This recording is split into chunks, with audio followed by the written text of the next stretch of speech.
গাড়িটা দেখতে মোটামুটি সুন্দর, ক্লাসিক একটা ভাইব আছে। হ্যাঁ, রয়্যাল এনফিল্ডেরও কিন্তু এই মডেলের বাইক আছে। হ্যাঁ, এগুলা ডিফারেন্ট একটা ক্যাটাগরি, এগুলা নিয়ে পাহাড় টাহাড়ে ওঠা। আর আমি ইঞ্জিনের স্পেসিফিকেশন জানি না, তবে ওর যে বিহেভিয়ার দিয়ে দেখলাম, আমি কিক দিয়ে স্টার্ট করার ট্রাই করলাম, সেলফ দিলাম। আমার এই ইঞ্জিনটা ইউজ করে মনে হইতেছে এটা 2 স্ট্রোক ইঞ্জিন। আর যে গাড়িটা চালায় তার কাছে এত ডিপ ইনফরমেশন থাকবে না আমি জানি, তবে আমার মনে হচ্ছে এটা 2 স্ট্রোক একটা ইঞ্জিন। কারণ 2 স্ট্রোক ইঞ্জিনের একটা ছিল কি, এটা কিক মারলে আবার ব্যাকফায়ার করতো, এটা আবার পিছন দিকে আপনাকে ধাক্কা দিত, এই ইঞ্জিনটা তাই দেয়। তো এটা দিয়ে বুঝছি আর কি এটা 2 স্ট্রোক ইঞ্জিন হইতে পারে, আমি এখনও শিওর না। আর বেসিক্যালি অবশ্যই কার্বোরেটর ইঞ্জিন।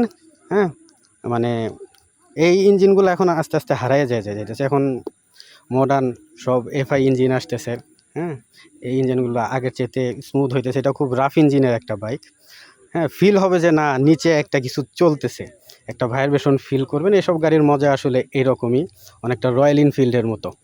হ্যাঁ, তো যাই হোক, খুব কম সিসির একটা বাইক, কিন্তু অনেক পপুলার একটা মডেল।